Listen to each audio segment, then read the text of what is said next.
राष्ट्रीय उपाध्यक्ष आदरणीय वसुंधरा जी से निवेदन करूंगी कि आप अपने ओजस्वी भाषण से हम सभी कार्यकर्ताओं में ऊर्जा का संचार करें।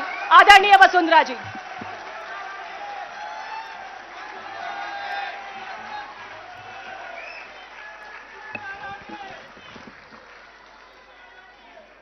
ये आप ही का प्यार है जो ये शक्ति देता है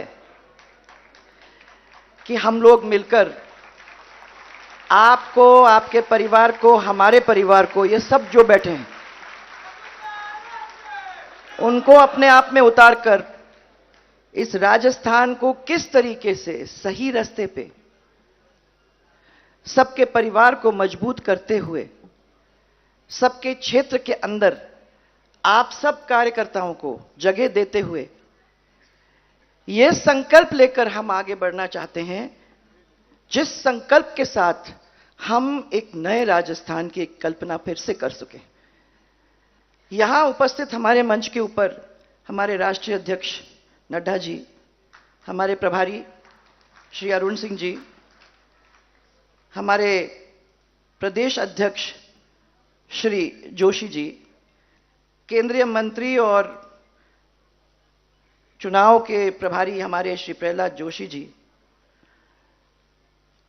इस प्रोग्राम के संयोजक श्री अर्जुन जी मेघवाल, हमारे नेता प्रतिपक्ष श्री राजेंद्र राठौड़ जी और उप नेता श्री सतीश पूनिया जी, श्रीमती अलका गुर्जर जी, डॉक्टर किरोड़ी लाल जी और घनश्याम जी, अरुण चतुर्वेदी जी, मेरे साथ मेरे सहयोगी रह चुके श्री अशोक परनामी जी और यहाँ के एमपी साहब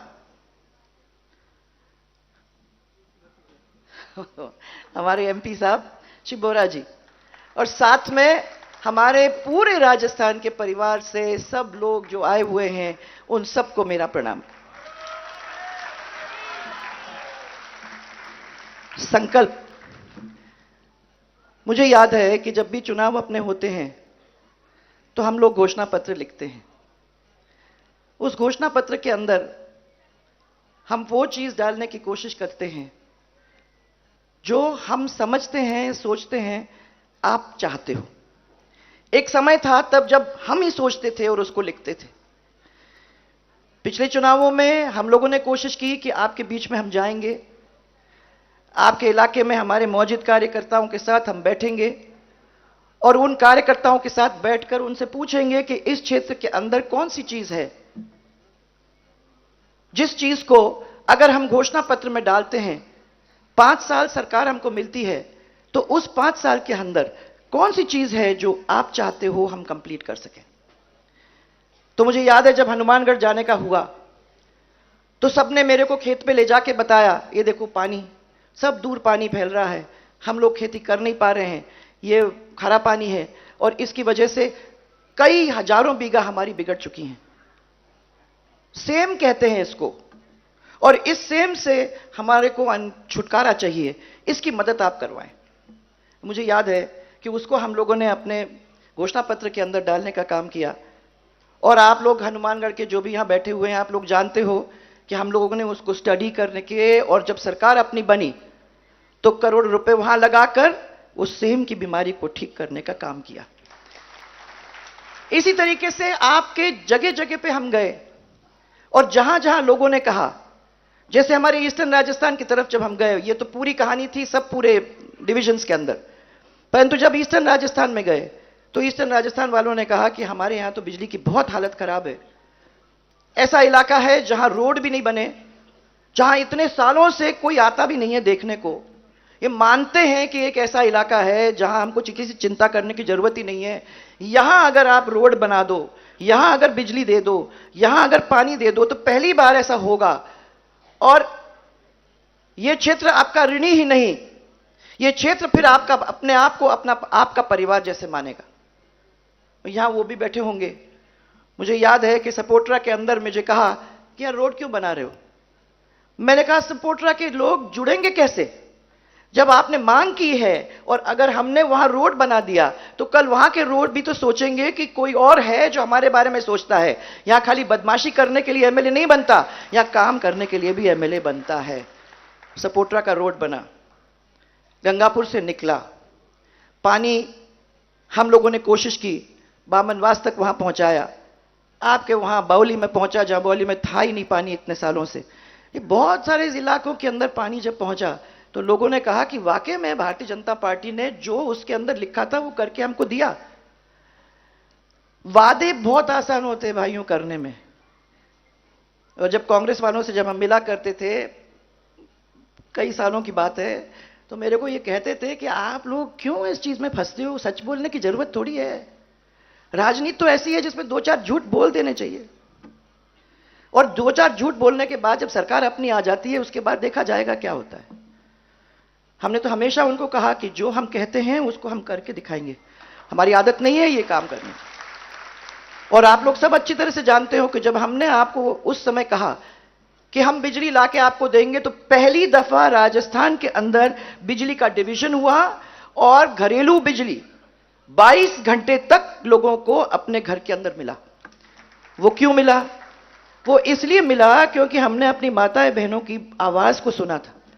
वो कहती थी कि ये तो 3 फेज बिजली के अंदर जो जुड़ा हुआ है, उसकी वजह से जब बिजली ऑफ हो जाती है तो बच्चों की पढ़ाई का टाइम होता है, वो पढ़ नहीं सकते, हमारे घर आने का टाइम होता है तो हम खाना सही तरीके से बना नहीं सकते क्योंकि वहां बिजली नहीं है, फ्रिज नहीं चलता, ठंडा इतनी गर्मी है, कोई कूलर वूलर पंखा वंखा चलता नहीं है, तो हमारी क्या हालत हो रही है वो आप समझने की कोशिश करिए।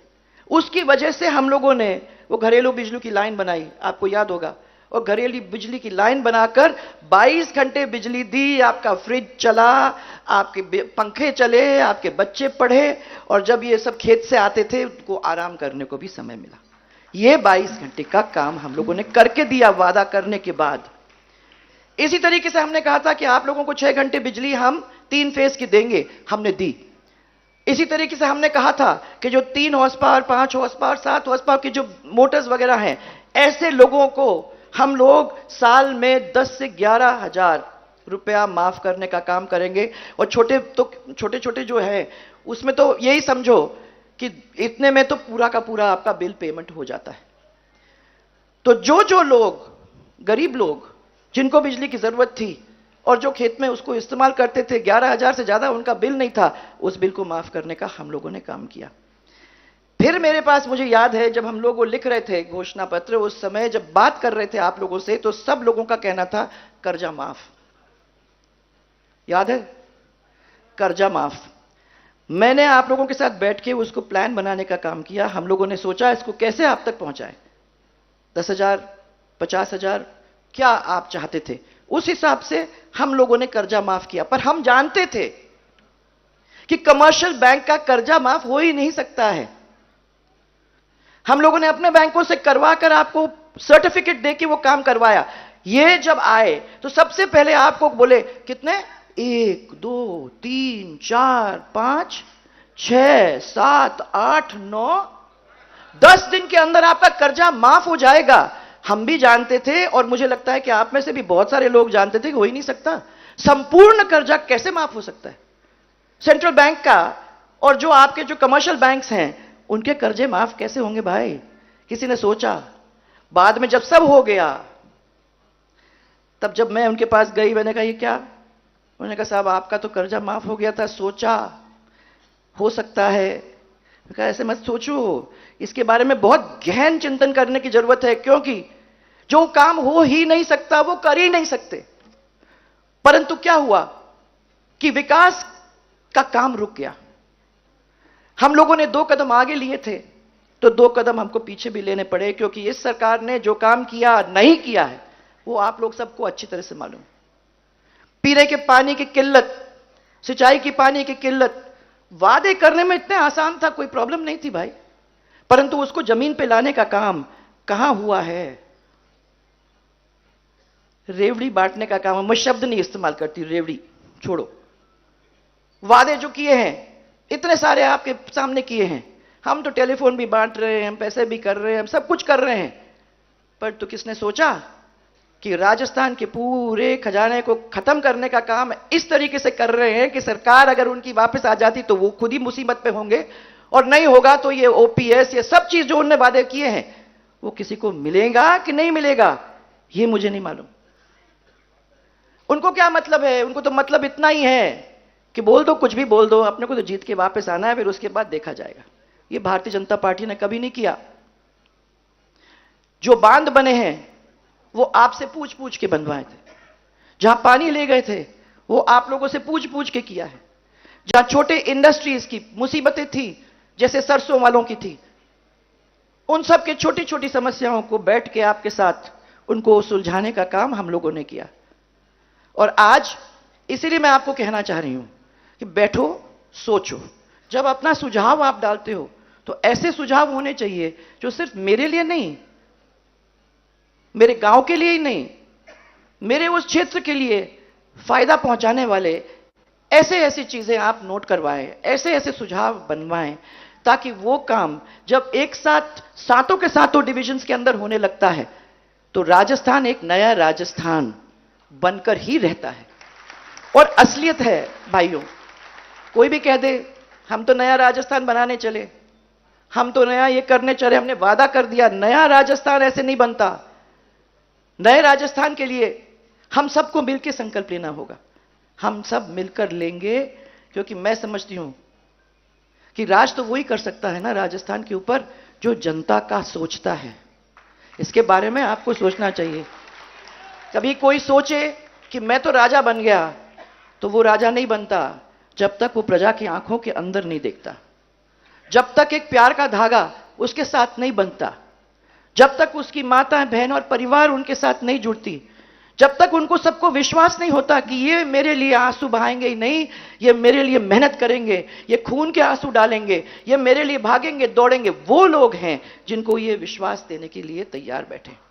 और आज मेरा आप लोगों से यही कहना है, आपने प्यार भी दिया, आपने साथ भी दिया, आपके कभी कमी नहीं रही, और मैं आपको यह विश्वास दिलाना चाहती हूं कि जब हम लोग मिलकर काम करेंगे तो वो चीज जिसका सपना आप सबने अभी तक देखा है उसको कुछ कदम तक आगे ले जाने का काम करेंगे।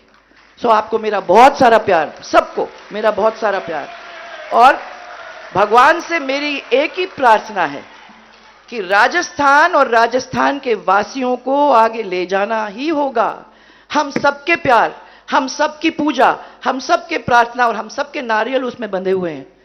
तो इसलिए सब लोग मिलके साथ चलेंगे, वो सुझाव देंगे, ऐसे ऐसे अच्छे अच्छे सुझाव देंगे जिससे राजस्थान बनेगा, बदलेगा और विकास के पथ पर अपने कदम को रखेगा। इतना ही कहने के लिए मैं आप लोगों के बीच में आई हूं। मुझे विश्वास है कि यहां हमारे इस पार्टी के वो मौजूद नेता सब यहां बैठे हुए हैं और आप सबके मन में एक टीस है, आप लोग सबने इसके बारे में कुछ सोचा है, और जब आप लोग सब मिलकर वो काम करेंगे तो ये नया राजस्थान तो बनकर ही रहेगा। मेरा बहुत सारा आपको प्यार, और एक नारा राजस्थान के नाम पे, जय जय राजस्थान, जय जय राजस्थान। वो नया राजस्थान बनेगा और हमारे परिवार को आगे ले जाने का काम होगा। इसी के साथ मैं विश्वास करती हूं कि हमारे यहां बैठे हुए हैं अंबेडकर जी, तो ये आप आगे चल के जो ये लोगे और जो ये घोषणा पत्र बनाओगे उसके अंदर इन सब के विश्वास, इन सब का एक किस्म से सुझाव, क्या आपका विश्वास और आपका प्यार उसके अंदर बंधा हुआ होगा, और हम सब उनको विश्वास ये दिलाना चाहते हैं कि हमारा घोषणा पत्र जो होगा वो उनके काम के लिए समर्पित रहेगा। सबको मेरा बहुत बहुत धन्यवाद।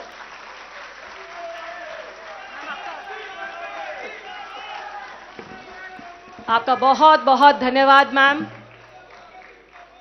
उद्बोधन की कड़ी में सादा जीवन, मीठी वाणी और चेहरे पर रखते मुस्कान, सबको साथ लेकर चलते सीपी जोशी जी बढ़ाते राजस्थान का मान।